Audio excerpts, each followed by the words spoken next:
Boa tarde, povo bonito, que eu tô com saudade. Hoje eu tô com um fone diferente aqui, porque o outro deu um pequeno problema de Osmar contato do fone com o computador. Ainda bem que eu tenho esse de reserva aqui. É o que eu gosto de usar não, mas tá ótimo. Saudade de vocês, gente. Muita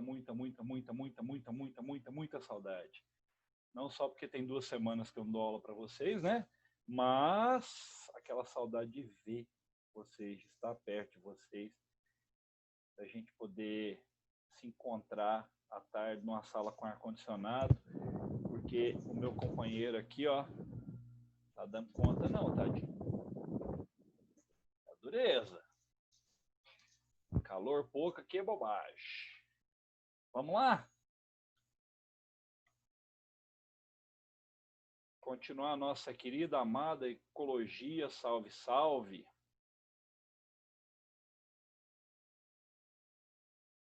Já que vocês estão vendo aí, eu vou fixar só o meu vídeo. Ótimo de me ver aqui, porque aí pelo menos eu vejo as caretas que eu estou fazendo, né? E continuar a nossa querida ecologia. Ok? Ecologia. Agora a gente vai começar a ver os biomas e a vegetação litorânea do nosso querido Brasil. Essa é a parte 1. Teremos várias aulas para falar de bioma aí. Eu não vou chover no molhado não, tá, gente? Falar aquilo que é bem óbvio, eu vou falar bem só para a gente recordar, mas vou entrar mais nos problemas relativos aos biomas aí, que a gente tem acompanhado inclusive na mídia, né? Coisas tristes aí. Então, primeira coisa, conceito. Biodiversidade, variedade de vida presente no ambiente. Que lindo, legal esse conceito, muito bonito, gostei. Mas isso significa que aquele ambiente, se tiver uma alta biodiversidade, ele tem uma alta variação genética, certo? Ele vai formar diversas comunidades. E vai ter muita interação entre os seres vivos dessas comunidades. Então, esses biomas, essa biodiversidade dos biomas na Terra aí, a gente tem que levar em consideração tudo isso, tá? Os principais fatores ambientais que determinam a biodiversidade: o clima, né? Solo, relevo e no Brasil nós temos uma grande extensão territorial e presta atenção numa coisinha que eu vou te falar aqui, a Rússia também tem, tá? Só que a Rússia é de leste a oeste. A extensão territorial norte-sul da Rússia, ela não se compara com a do Brasil. Nós pegamos desde uma área acima do Equador até uma área muito para baixo desse Equador. Então, nós temos muita variação de clima e solo. Lembra, nossa placa tectônica aqui, ela é uma placa velha, né? Então, nós não temos vulcão. Altíssima biodiversidade de biomas. Isso aí é ótimo, é uma grande riqueza nacional, pouco aproveitada ainda. Tá? Biótopo, menor ambiente natural, físico ou químico no qual as comunidades encontram condições favoráveis à vida. Então, o que interfere no biótopo? O fator biótico e o fator abiótico. Para a gente entender melhor, o bioma, tá aí o conceito do bioma. Uma unidade biológica ou espaço geográfico cujas características específicas são definidas pelo macroclima, fitofisionomia, solo, altitude, dentre outros critérios. Então, pensa no cerrado, que é o que você conhece bem. Dentro do cerrado, você tem diversos biótopos. Tá? Às vezes, o biótopo da vida de um fungo é uma folha. Então, você tem muitos biótopos dentro de um bioma. Dentro do bioma, eu tenho subbiomas. Dentro dos subbiomas, eu tenho ecossistemas. Dentro do ecossistema, eu tenho os biótopos. Vamos pegar um exemplo simples. Goiânia.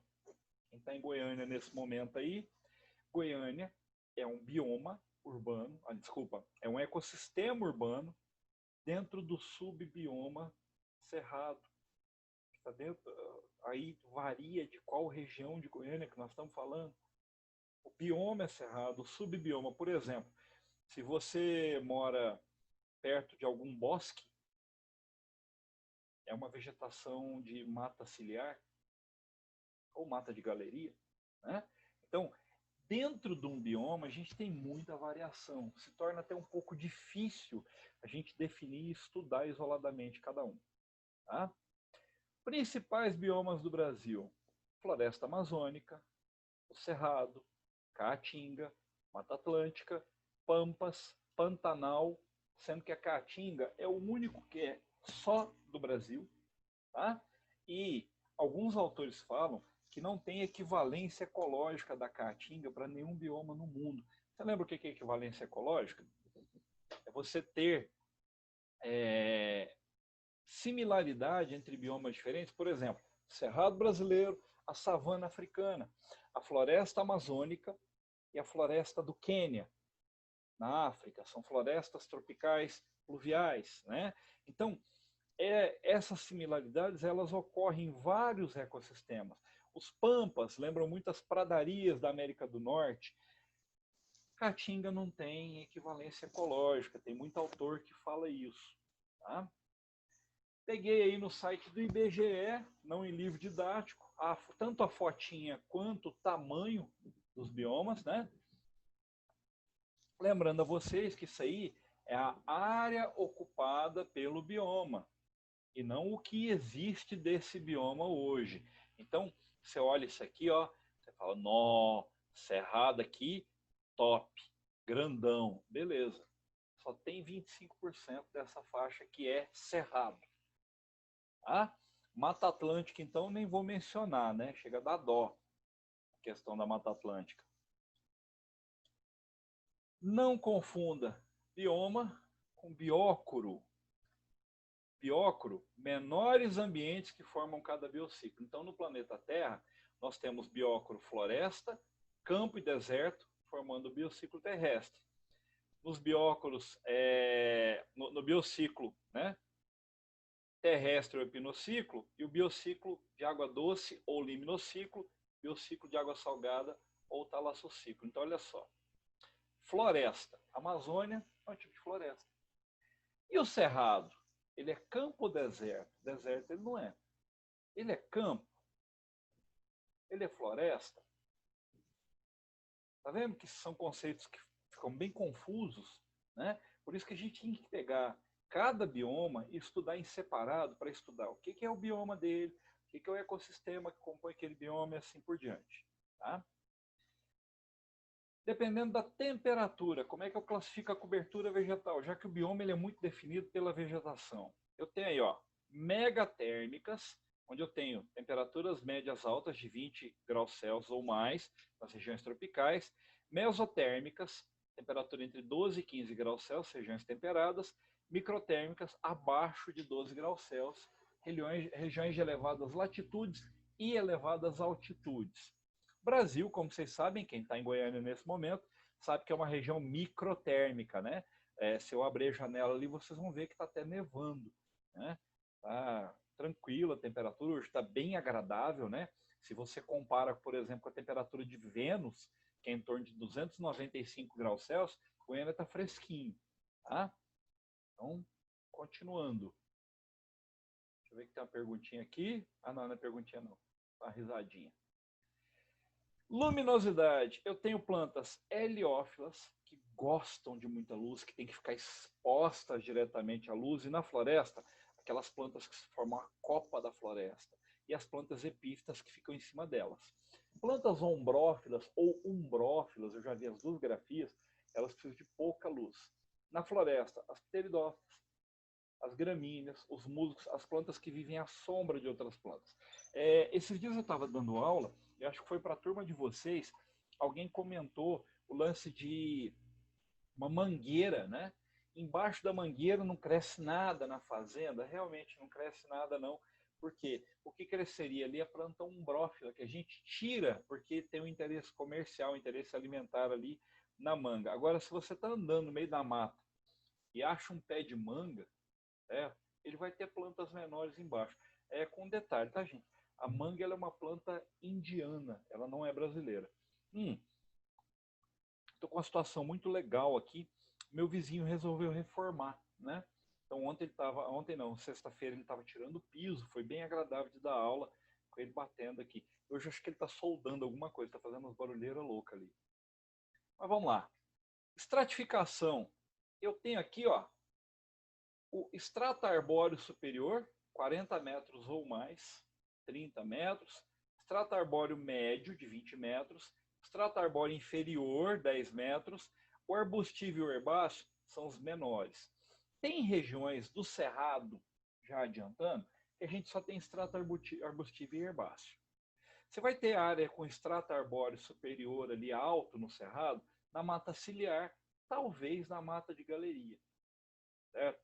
Então, isso aí varia muito de lugar para lugar. Eu peguei aqui, ó, isso aí é do IBGE, isso aqui, ó, a classificação, né? Grande porte, médio porte, pequeno porte, e essa figura, que eu sumi a figura, que é de livro didático, mas ela vai aparecer aqui, preocupa não. Ela aparece lá na Amazônia, no bioma Amazônia. A umidade, eu tenho planta hidrófila, que vive na água, aguapé, etc. Higrófila, ela fica em área muito úmida, mas não vive dentro da água, suporta um período grande de umidade. Olha aqui para mim. Você lembra aquela classificação da Amazônia, que tinha a tal da mata de Igapó, né? Mata de várzea, mata de Igapó, mata de altitude e tal. Uma área que ficava inundada numa determinada época do ano, é justamente essas plantas higrófilas, tá? Plantas xerófilas, que ficam em ambiente seco, suporta grandes períodos de seca, tipo planta de cerrado, planta de caatinga, as cactáceas no geral. As nossas plantas de cerrado aqui, qual que é a tendência delas nessa época seca? Perder folha. Perdeu folha, perde a área de perda de água. Então fica sem estômago para perder água. Tropófila, a pluviosidade concentrada em determinadas épocas do ano. É naquelas plantas, gente, de regiões onde tem estações do ano bem definidas, primavera, verão, outono e inverno, primavera, verão, outono e inverno. Então você tem essas plantas, são chamadas de tropófilas. E halófilas, as plantas de mangue, né? As plantas de beira-mar, que vivem em ambiente salino, de área litorânea, etc. Tá seco pra caramba hoje. A padrão físico da folha e o comportamento sazonal dessa folha. O que é sazonal, povo? É de sazon, do temperinho? Não. É de estações do ano. Tá? Você para de usar sazon, por favor. Nós tivemos as grandes navegações aí para o povo buscar tempero na Índia. Você fica usando esses temperos prontos aí. Eu tenho aqui planta latifoliada, que é a folha grande e larga. Para quê? Captar muita luz. Perennifolia, tem a folha o ano todo. Aciculifolia, lembra da gimnosperma que a gente estudou? A folha em forma de agulha para não ser queimada pela neve. Subcaducifolia, perde parte das folhas na época da seca. Caducifolia perde total as folhas aqui no inverno ou em época de seca. Tá? Então, esse tipo de classificação aí, ele vai variar até dentro de uma floresta. Vou te dar o exemplo de novo do nosso cerrado. As plantas que não estão em mata de galeria e mata ciliar no cerrado, elas são subcaducifólias ou caducifólias. As plantas que estão na mata de galeria ou na mata ciliar podem ser perennifólias, porque elas têm água o tempo todo. Então isso aí, gente, varia dentro de um ecossistema. Tá? Primeiro bioma brasileiro, floresta amazônica. O bioma Amazônia é diferente da bacia amazônica, que é diferente da Amazônia brasileira. Certo?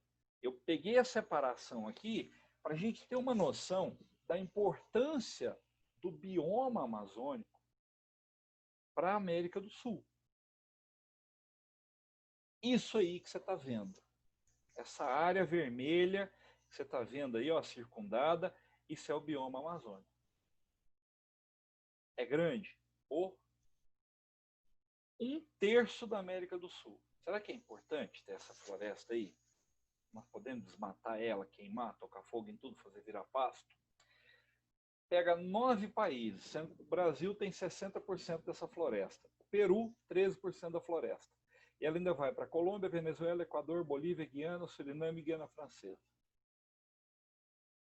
Né? 7 milhões de quilômetros quadrados. Tem 43 mil espécies de plantas, 2,5 milhões de espécies de insetos, 3 mil espécies de peixe e 1 em cada 5 pássaros no planeta está no bioma Amazônia. Certo? É uma área que eles chamam de hotspot, né? Tem alta biodiversidade, mas alto risco de perda dessa biodiversidade. Esses grandes biomas que são explorados assim, gente, eles têm uma fragilidade muito grande. Eu vou mostrar para vocês aqui a questão da formação do solo, da Amazônia e tudo mais, bem por alto, para a gente ter uma noção do que é essa fragilidade. Tá? Isso é a bacia amazônica, a maior bacia fluvial do mundo, 45% da área do Brasil está dentro da bacia amazônica. 20% da água doce do planeta Terra está dentro da bacia amazônica. O Rio Amazonas é o mais longo e mais caudaloso do mundo. O mais caudaloso é certeza. O mais longo eu coloquei aí, mas existem controvérsias. Tá? A gente fala que é o Nilo, o mais longo do mundo. Mas, até hoje, eles não determinaram onde é exatamente a nascente do Rio Amazonas. Por quê? Por um problema simples que vocês vão ver aqui. Ele tem 7 mil afluentes. Então, onde que começa o Rio Amazonas? Não sei. Ele tem 25 mil quilômetros navegáveis. Pô, mas o rio não é desse tamanho, não. Deixa eu te falar uma coisa. Rio navegável não é só subindo e descendo o rio, não. Tá atravessando o rio também é considerado trecho navegável. Então, é muito rio navegável. 1/5 do fluxo fluvial do mundo é a bacia amazônica que faz isso. Ela vai para Peru, Colômbia, Equador, Bolívia, Guiana, Suriname, Bolívia e Brasil. Certo? Está aí a bacia amazônica. E agora a Amazônia brasileira, que é onde eu quero chegar. Que é ali, ó, amarelinho, só nosso. 60% do território nacional. Aí peguei lá no IBGE, 4.769.000 quilômetros quadrados. É quase o tamanho do quintal aqui de casa, tá? Tô zoando, eu moro em apartamento. 20 milhões de habitantes. Para tudo. Quantos habitantes tem o Brasil hoje? Vou pegar aqui na internet, ó, o bom de dar aula em casa, você pode fuçar de um lado, do outro, para cima, para baixo, do jeito que você quiser. Esse dia eu estava dando aula e precisei de pegar um exemplo e não tinha um negócio aqui para mostrar para os meninos. Eu peguei um relógio que estava ali para mostrar para os meninos. Então, aqui, ó, população brasileira 2020. Olha como é bom o Google completar coisa para a gente, né? 209 milhões de habitantes. Está aqui no Google. 20 milhões estão na região amazônica. Então, menos de 10% da população brasileira mora nessa região, que é 60% do território nacional. 3,67 indivíduos por quilômetro quadrado. Eu peguei aí o de Goiás para a gente comparar. Goiás tem 20,64 habitantes por quilômetro quadrado. Estados que pegam a Amazônia brasileira: Acre, Amazonas, Pará, Rondônia, Tocantins, Amapá, parte do Mato Grosso, parte do Maranhão. Então ele pega a região norte, parte da região nordeste, parte da região centro-oeste. É muito grande. Tá? Floresta amazônica é uma floresta latifoliada úmida. Folhas largas, úmidas. Vocês estão vendo o tanto de incêndio que está na Amazônia agora? O pessoal está combatendo aí na Amazônia, Pantanal, Cerrado e tal. Por quê? Porque nós estamos em época de seca. É uma grande massa de ar seco no Brasil hoje, no centro-oeste e no norte. Eu tenho um amigo meu que trabalha no IBAMA, ele está lá em João Pessoa, na Paraíba. Ele me ligou hoje, falou, cara, aqui está uma chuva violenta. Eu tive que puxar da memória para saber como é que era a chuva. Tipos de vegetação na região amazônica, segundo o IBGE. Eu peguei a classificação do IBGE. Nós temos floresta ombrófila densa, então aquela mata que gosta de sombra, floresta ombrófila aberta, floresta estacional sempre verde, aí o vizinho batendo aí, não sei se vocês estão escutando. Campinarama, já ouviram falar disso? Essa é aquela figura que eu estava procurando agora. Então, isso aqui, ó, o perfil da vegetação na floresta amazônica. Eu tenho árvores que chegam a 40 metros ou mais, um dossel menor, ainda, o subbosque e a planta, a parte herbácea. Então, a Amazônia ela é pluriestratificada. Você tem vários estratos de mata ali na floresta amazônica. Quando eu comecei meu curso de graduação, né, em 1515 antes de Cristo, estou zoando, gente, foi anos 90. A coordenadora do nosso curso, ela me emprestou um livro que eu achei bem interessante, chamado A Vida na Copa da Floresta. Os caras mapearam muito da Amazônia, da floresta amazônica no geral, do chão. Aí um sujeito foi numa floresta na Costa Rica e uma na Colômbia, eu acho, Colômbia, e ele construiu uma estrutura na copa das árvores e ficou por 4 anos coletando espécies ali. Ele descobriu que a riqueza de biodiversidade da floresta está na copa, não no solo. Tem muito mais espécies na copa do que no solo, e é pouco explorado isso ainda. Tá? Então, floresta latifoliada úmida. E isso aqui é a classificação que vocês veem na maioria dos livros didáticos que estão atrasados em relação ao IBGE. Então, ele chama aqui de mata de terra firme, onde ela não é inundada, mata de várzea, onde ela é próxima do rio, mas não é inundada, mata de igapó, onde ela é inundada no período das enchentes, né? E sai da bacia amazônica aqui e vai para o restante lá do relevo brasileiro. Isso aí é um corte para mostrar esse tipo de mata. Então, não é a classificação florística que eu estou usando para essa aula, tá? Principais riquezas da Amazônia. Biodiversidade. Espécies vegetais e animais com potencial farmacológico ainda desconhecido. Ponto e vírgula. Presta atenção aqui em mim agora. Já foi na farmácia, né? Você sabia que mais de 75% dos medicamentos que estão ali foram derivados de plantas ou de animais? Foram descobertos em plantas ou animais? Beleza. Espécies de uso culinário. Açaí, tomei ontem, açaí. Cupuaçu, não gosto muito. Guaraná, castanha do Pará, que agora eles querem chamar de castanha do Brasil, né? Mas é castanha do Pará, apesar que tem outros lugares sem ser o Pará, etc. Quanto você paga num quilo de castanha em Goiânia, você sabe? R$ 40, quase o preço de um saco de arroz, né? Porém, lá fora, é chamada de Brazilian Nut, em inglês, né? A noz brasileira, esse troço é caríssimo e é exótico. É tipo a gente comprar nozes aqui, tá? Minerais que tem lá. A cassiterita, de onde você extrai o estanho. A bauxita, de onde você extrai alumínio. O nióbio, o tão falado nióbio da indústria de eletrônicos aí, né? Que está sendo muito debatida essa questão do nióbio, do direito de exploração do nióbio. O ouro, o gás natural, entre outras coisas. Porém, deixa eu te explicar uma coisa, olhando para o slide agora. Esse primeiro item aqui, ó, espécies vegetais e animais com potencial farmacológico ainda desconhecido. Beleza. Você consegue explorar isso sem destruir floresta. Certo? Isso aí você consegue explorar numa boa. Espécie de uso culinário, açaí, cupuaçu, guaraná, castanha do Pará, você também consegue explorar isso sem destruir a floresta. Agora, quando a gente vai aqui para a questão dos minerais, a coisa complica. Por quê? Esses minerais, para você explorar esses minerais, você tem que remover a floresta dali. Na Amazônia, gente, não tem a possibilidade de você fazer aquela mineração, você faz um buraco no solo e explora ali. Por quê? O solo é muito raso. Tá? Esses minerais, eles estão bem próximos à superfície. Problemas, e eu peguei os problemas da Amazônia aí e fiz de acordo com uma linha do tempo para a gente associar esse conteúdo à história, à geografia, né? Para a gente entender melhor o porquê desses problemas da Amazônia. Então, final do século XIX, nós temos o início do ciclo da borracha na Amazônia.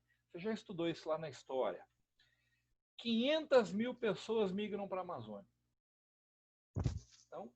Imagina, o Brasil, no final do século XIX, a população era pequena.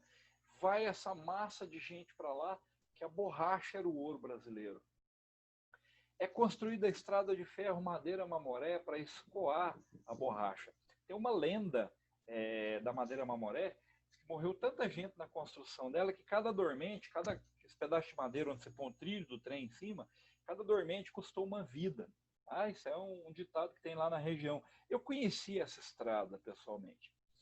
O ciclo da borracha, nós tivemos um problema de concorrência com a Ásia aí no começo do século XX, porque na Ásia tinham várias colônias britânicas, né? E o nosso principal comprador de borracha era justamente a Inglaterra. Lembra? A gente estava saindo daquele período de independência, ainda dependíamos muito da Inglaterra, né? E a Inglaterra começou a plantar seringueiras na Malásia. E aí teve a quebra do ciclo da borracha, né? Com falência de muita gente aí e tal. Só que na Segunda Guerra Mundial, isso propicia um segundo ciclo, uma segunda exploração. O Getúlio Vargas, aí, que era o presidente do país na época da Segunda Guerra, ele incentiva a marcha para o oeste. Lembra? O Brasil foi colonizado pelo litoral, a capital do Brasil ainda era o Rio de Janeiro, né? Mas o Getúlio ele já incentiva essa marcha para o oeste. Tá?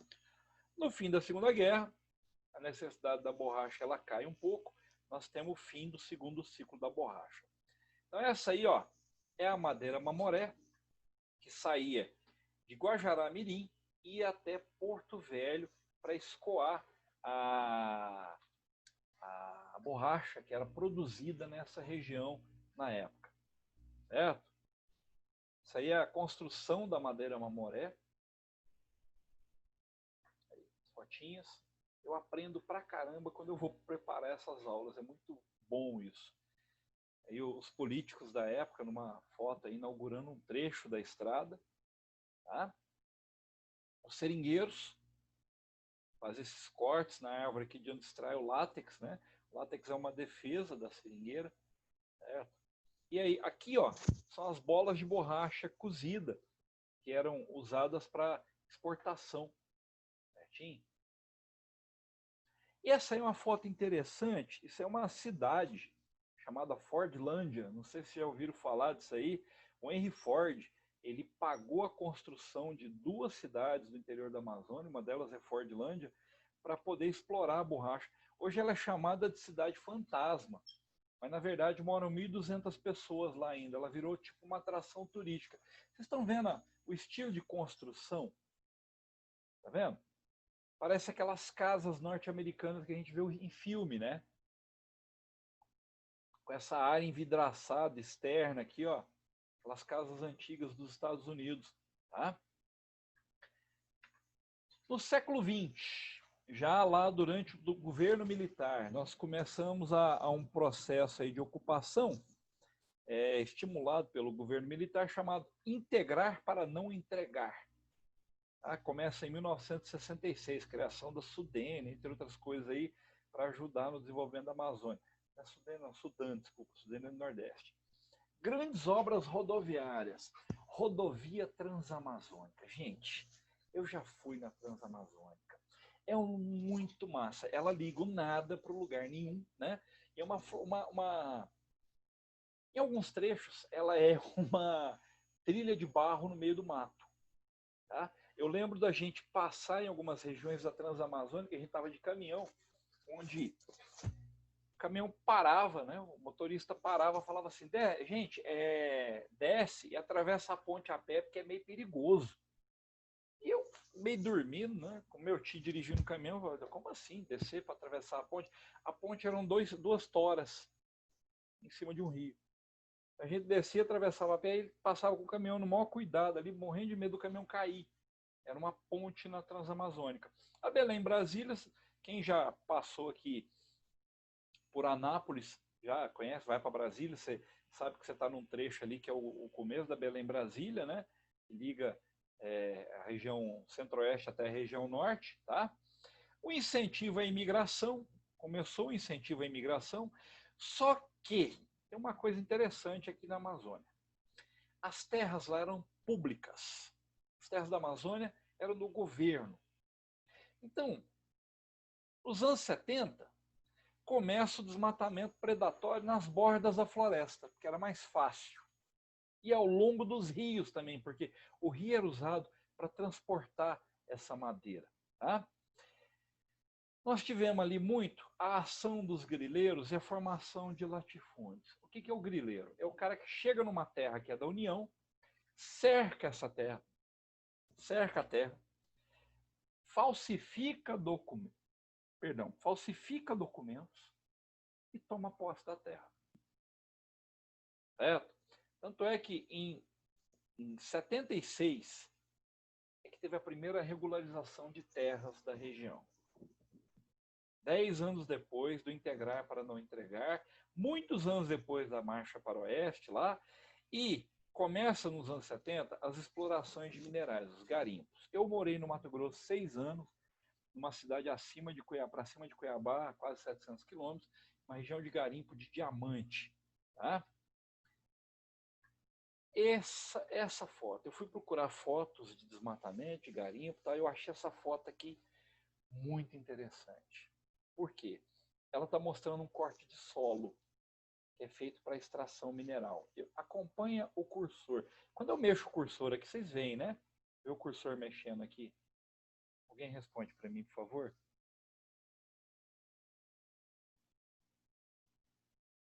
Obrigado. Então, olha só. Isso aqui que vocês estão vendo, essa parte mais superficial, onde está as raízes das plantas, é o que a gente chama de serrapilheira.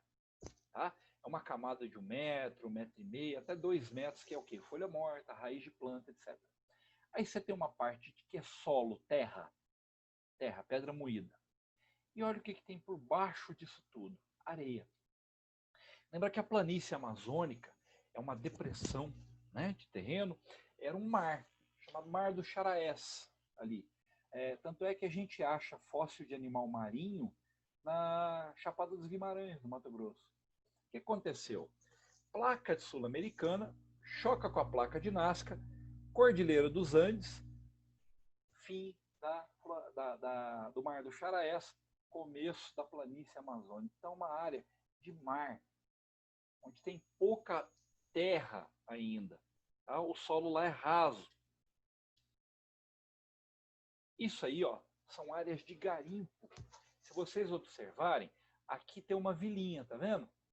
Um monte de casebrezinhos aqui, ó. Se você segue essa estradinha, aqui tem outro acampamento.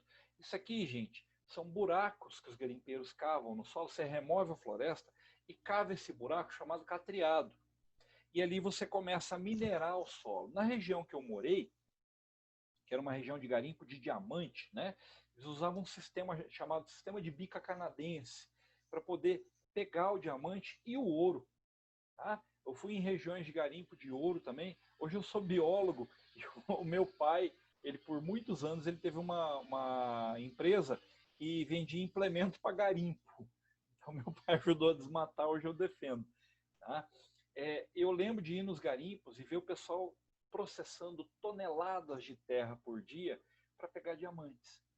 Tem algumas regiões, por exemplo, Juína, que era uma região de garimpo lá, eles pegam um diamante que é chamado diamante indústria, que é um diamante usado para broca de dentista, agulha para tocar vinil antigamente, né? Mas é um diamante que ele não tem um valor de pedra preciosa, tá? Enquanto na minha região o diamante era medido por quilate, tá? Quilate, que é uma unidade que eu não faço ideia de como é que seja, lá em Juína eles pegavam diamante por quilo. Quilo de diamante. Eu cheguei a ver 2, 3 quilos de diamante empilhados, formando morrinhos assim. Mas era um diamante que você olhava e falava, pô, isso aí é caco de vidro, é restinho. Não era aquele diamante bonito usado para joalheria. Tá? Isso aí, ó, é região de garimpo. Provavelmente aqui a gente tem um curso de um rio, porque eles usam a água dos rios para poder cortar os barrancos e processar essa terra. E aqui um acampamento, tá? Resultante dessa exploração aí. Então, olha o que você tem que fazer: retirar a mata e começa-se pela mata ciliar. Tá? No século XX, ainda na integrar para não entregar, na década de 80, nós começamos com o ambientalismo na imprensa. Para um pouquinho, presta atenção aqui. Eu te falei um tempo atrás aí que a ecologia ela toma cara de ciência nos anos 70. Nos anos 80, a gente tem um ambientalismo na imprensa. Começam as cooperativas de pessoas que exploravam a região de forma não predatória. Começa uma pressão internacional por conservação na Amazônia. Até hoje essa pressão existe e tem muitos países que não compram madeira do Brasil se não for certificada pelo IBAMA, mas os caras já aprenderam a fazer selo falsificado de certificação. Tá? Em 88, a gente tem o assassinato do Chico Mendes, que era líder de uma cooperativa de seringueira em Chapuri, no Acre.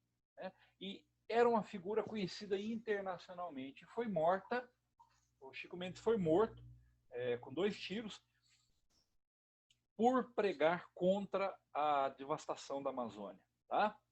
Na década de 90, começa o impacto da soja. Você tem uma migração maciça de pessoas do sul e do sudeste do país que vão para o norte. Tá? Eu conheci uma cidadezinha no Mato Grosso chamada Primavera do Leste. Na época que eu conheci, era uma cidadezinha.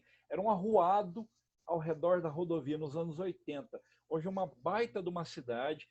Mora muito pessoa do sul lá, principalmente gaúcho. Mudaram para lá para plantar soja.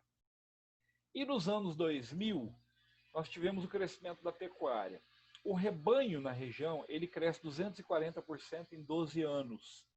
Certo? A produção do rebanho. Por quê? Os caras desmatam, plantam soja, só que o solo lá é raso. Então, logo, logo, começa a erosão. Né? E não presta mais para plantar. Mas o capim, ele segura. Eles plantam capim para fazer pasto. Mas, como eu falei para vocês, a Amazônia, a riqueza é a própria floresta.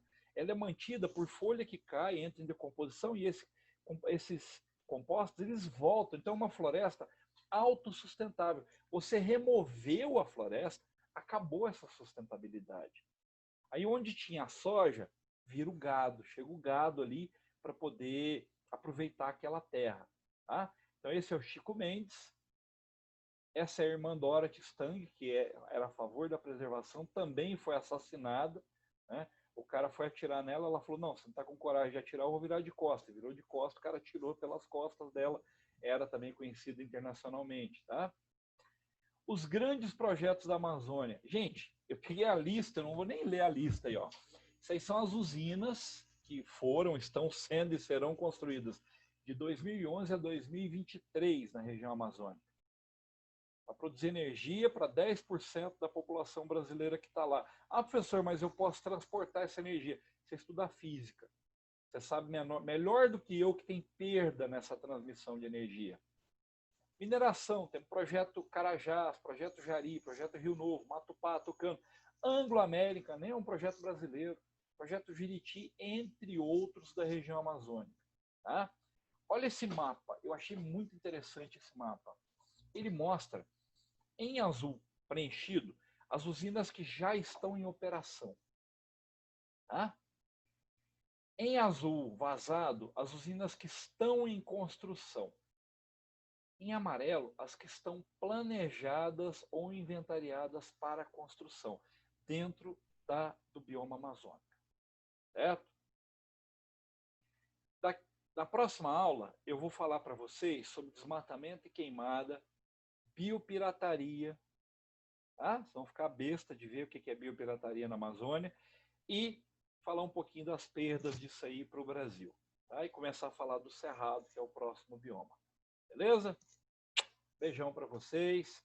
Até a próxima. Já deu o sinal ali de menos de 1 minuto para acabar. Qualquer dúvida, estou no e-mail aí. Pode mandar as dúvidas. Estou à disposição de vocês.